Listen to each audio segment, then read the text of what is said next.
Hi, and welcome to the kitchen. Today I'm going to be making my green tomato relish. It's a little overdue. Got involved in something else, and as you can probably see, some of the green tomatoes are starting to ripen up, but they'll be just fine. It'll add a little color to the mix if nothing else.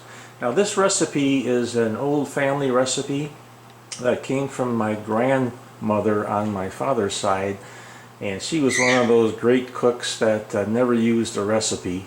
So my mother would follow her around the kitchen and write down everything she did, and that's where this recipe comes from. This first part is just preparing the vegetables, and I have about 3 pounds of green tomatoes, and then I have an onion that is just maybe 3/4 of a pound. You want to end up after trimming and chopping with about a 1/2 pound, so that should work out just about right. And then 1 green bell pepper, and I've got 5 pint jars ready. I'm guessing this is probably going to fill 3 or 4 of them, but I wanted to have an extra one just in case I'm wrong on that. So the next thing to do is to get all this stuff chopped up, and I'll get going on that, and I won't bore you watching the whole thing, but here we go. Well, I've washed and removed the stems on all the tomatoes, and I'll just do one to show you what kind of pieces we want to try to get here. I slice them in maybe a 1/4 inch thick wedges, and then I just chop them in pieces. Now I like my relish to be kind of fine. You can certainly chop these any thickness you like. If you like a little chunkier, just make them a little chunkier. Just to give you an idea. And excuse I have no knife skills, so I'm lucky I don't cut my finger off. But this is about the size I'm looking for, right there, maybe a little 1/4 inch or less chunks. So I'll chop up the rest of the tomatoes and get going on that, and be back in a moment. Well, that was somewhat more than a moment. It took me a little over an hour to chop all that up, but there it is. Now I will do the same thing with the green tomato and the onion, and see you back here when I finish that. Hope it's not going to be another hour. Okay, that's all done. All the slicing and dicing is finished. I got the onions, tomatoes, and green pepper all chopped into about 1/4 inch chunks. Again, you can make them any size you like depending on how you like your relish. So it didn't take me an hour like it did the tomatoes. It went much quicker. So either I'm getting better or it was a much easier chop. Probably the latter. As I said, I don't have very good knife skills, and I figure anytime I don't need stitches at the end, I declare it a success. Next step is to get the ingredients ready and get started on the sauce. So I'll get that started and be right back. Okay, ready to rock and roll here. Now what we got is very simple. We have 1.5 cups of sugar, just plain old white granulated sugar, and 3 cups of cider vinegar. There's 2 cups. I don't have a 3-cup measure here, so I'll have to do this in a couple stages.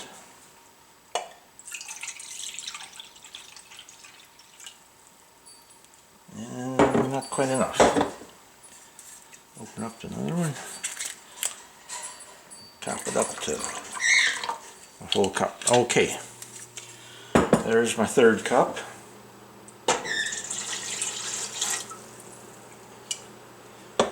Now in this tea egg I have the following. I have a teaspoon of peppercorns, a 1/4 teaspoon of whole cloves, 2.5 inch stick of cinnamon broken up, and then the spices I've got. Now you measure by how many pints you're making. So for each pint you want to put in a 1/4 teaspoon mustard seed, celery seed, and ginger, ground ginger. And I've got 4 teaspoons of each because I'm figuring on 4 pints. I think I'll be pretty close. You could also, if you don't know how many pints you're going to make, you could also just add that to the pint before you dump the mixture in for canning. Okay, then we turn the heat on, and we want to get this boiling so that we can get all the sugar dissolved into the vinegar.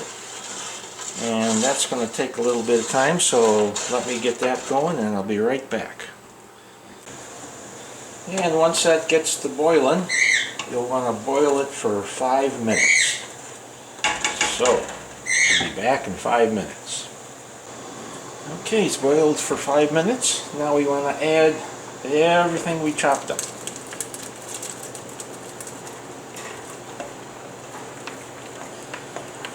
Trying not to spill it all over the stove.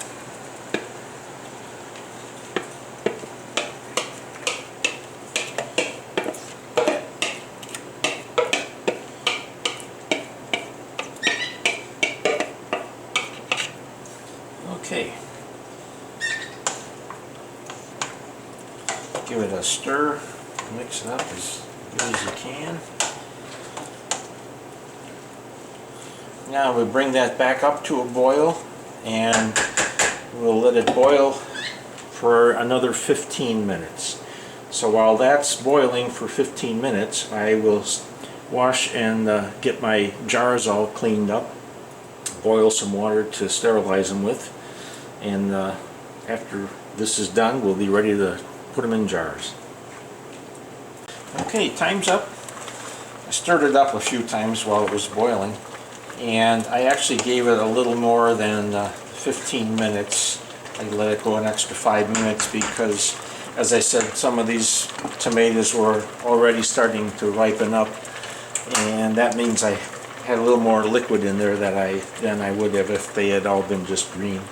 So I'm ready to put them in the cans, not cans, I'm ready to put them in the jars, and I'll move it over there and let's get that going.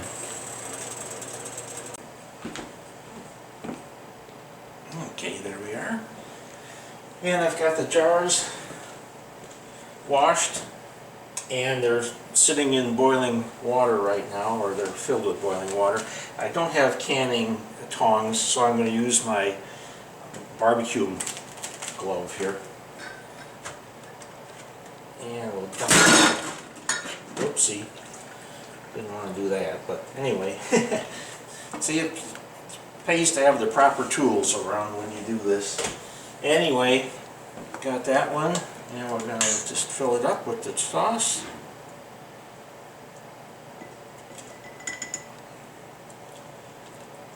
And there may be a better way to do this too, but I don't know what it is. And you want to be sure not to scoop up that spice egg in there.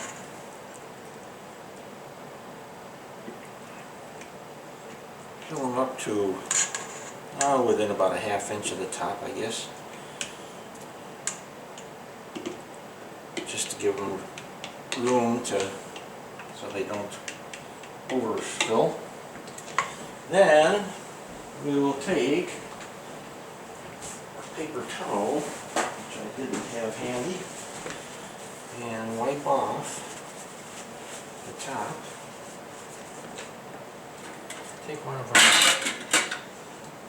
seals, put that on, and then just don't tighten this down, just put it on there loose, and then put that aside to cool and get on to the next one. So I'll do the rest of them and be right back. Well, there you have it. I got 4 solid pints, and I really had to scrape the bottom of the bucket to get that 4th one filled. So there's nothing left over at all. It worked out very nicely. And these will cool now, and as they cool, the tops will seal, and they will be good. In fact, I still have 2 jars left from last year, so and they're still plenty good. So it lasts a good long time. Of course, all that vinegar in there is going to kill most anything that's trying to grow. Okay, well that's it, and I hope you try it. It's a very simple, easy to make recipe. It doesn't take a lot of time, and it's very, very tasty, believe me. Thanks for watching. See you next time.